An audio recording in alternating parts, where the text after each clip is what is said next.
कुछ साल पहले हमारा एक बिज़नेस था बेसिकली। मेरे रेजिडेंस पटेल नगर में है। तो वहाँ पे हमने टारगेट करा जितने भी एस्पिरेंट्स हैं उनको होममेड फूड नहीं मिल पाता, तो उसको ही टारगेट करके हमने स्टार्ट किया था कि इनको एक अच्छा होममेड फूड दे पाएँ जो मार्केट में इजीली अवेलेबल नहीं है। तो उसको हमने स्टार्ट करा, मतलब हमारा फैमिली बिजनेस था, मेरी मदर, मैं और मेरी सिस्टर वगैरह सब ने मिलकर साथ में स्टार्ट किया था वो बिज़नेस। तो हम काफ़ी अच्छी मार्केट को कैप्चर भी कर पा रहे थे वहाँ पे। कुछ टाइम बाद वो अभी बिज़नेस नहीं है, एक्चुअली मेरी मदर एक्सपायर हो गई थी।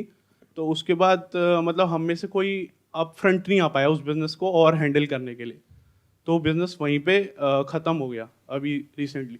तो अब मेरे अंदर एक स्पार्क है कि मेरे को वो बिज़नेस दोबारा स्टार्ट करना है।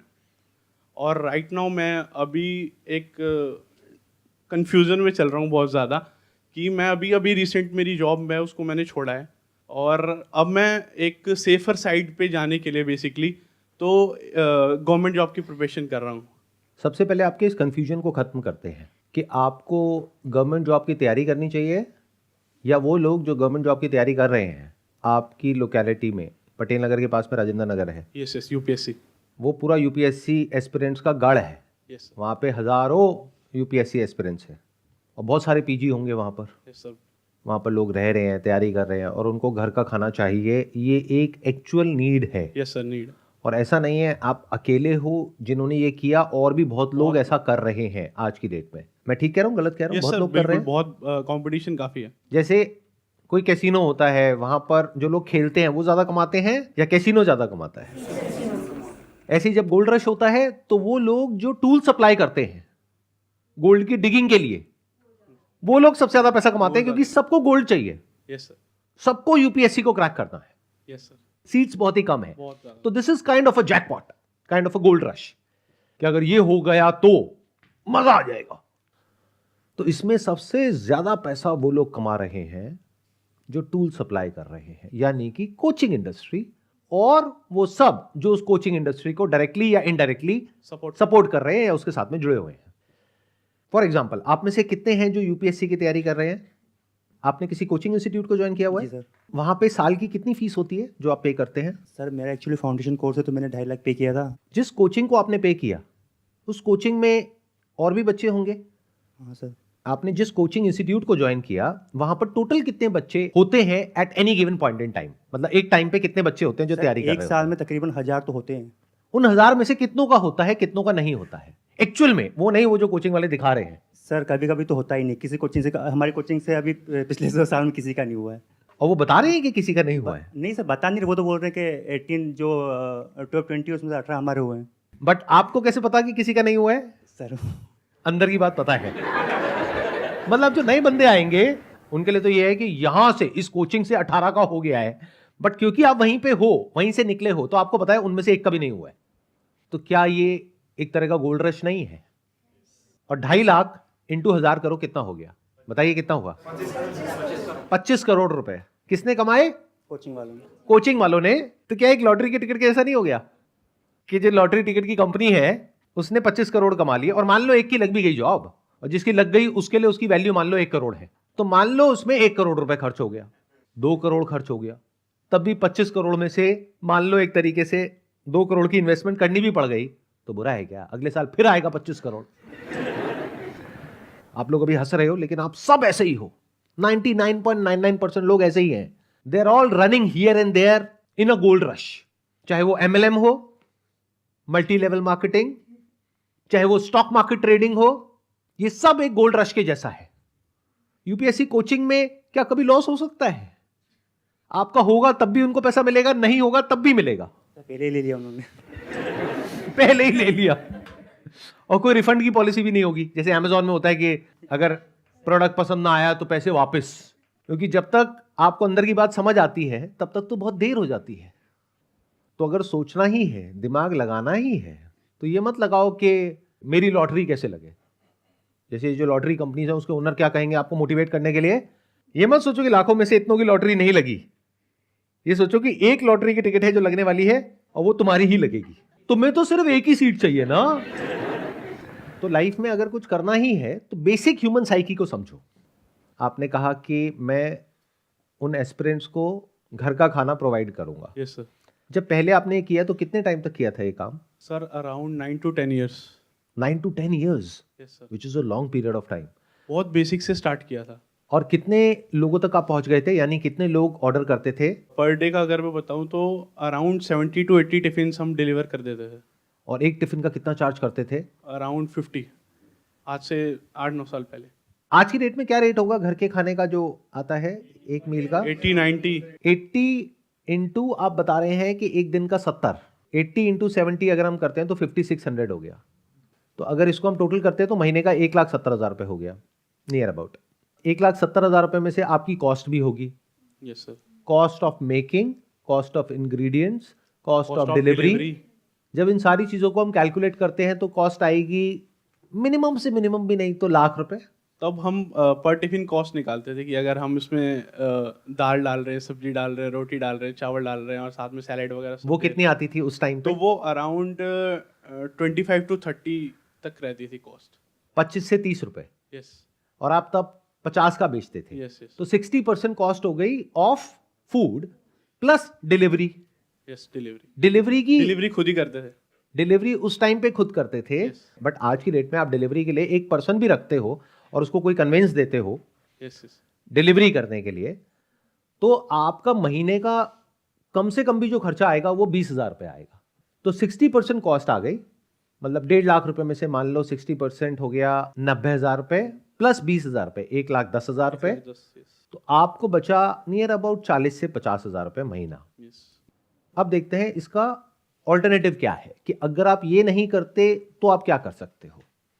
अगर मान लो ये बिजनेस आप नहीं करते तो आप जॉब करोगे? Yes sir. राइट नाउ मतलब एक्सपेंसेस चलाने के लिए जॉब तो इस समय करनी पड़ी। पहले वाली जॉब आपने छोड़ी थी वो कितने पे छोड़ी थी? 45।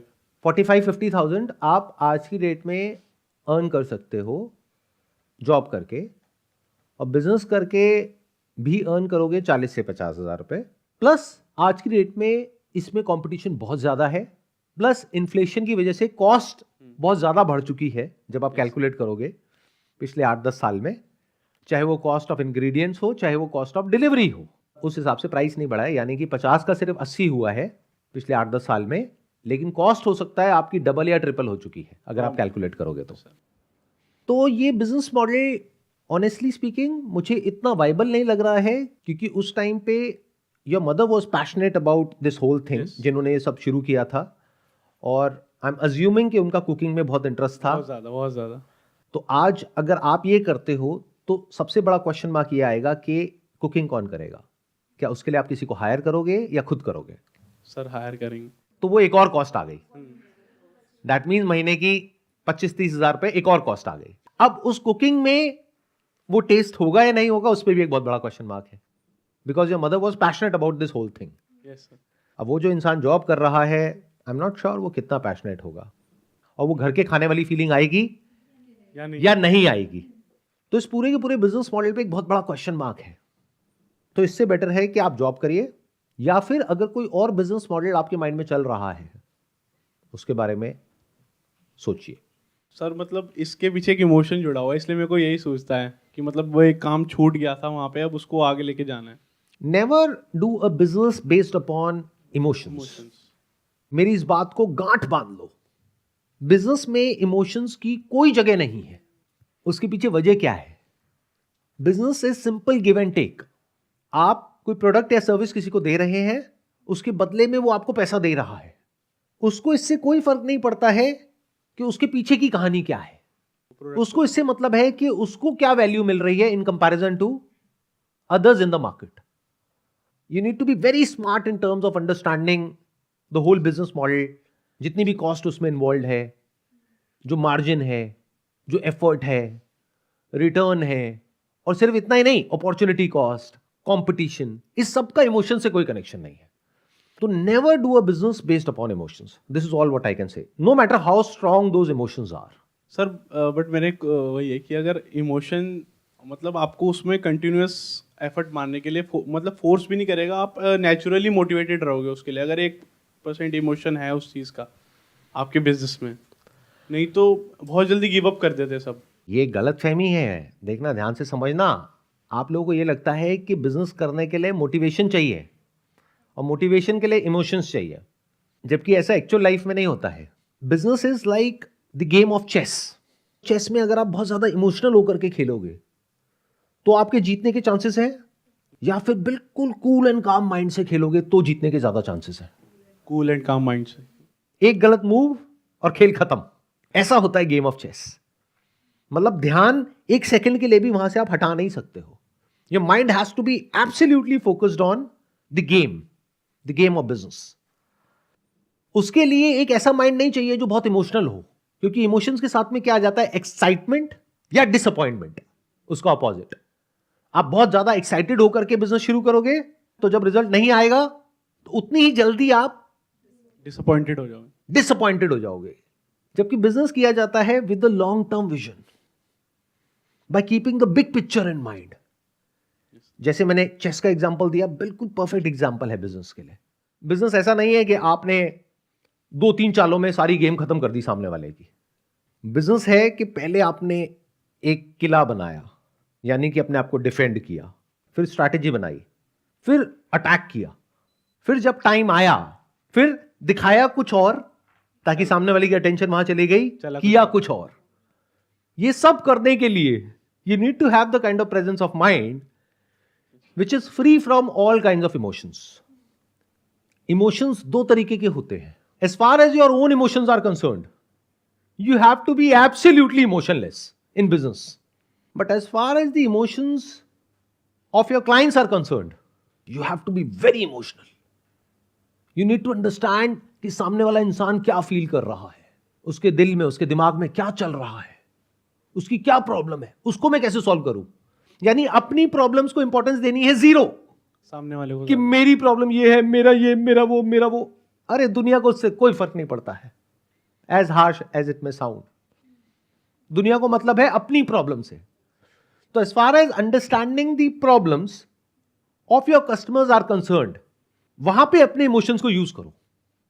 बट जब बात आती है अपनी लाइफ की, अपने पास्ट की, या अपना जो काम करना है उसकी, उसमें इमोशंस की कोई जगह नहीं है।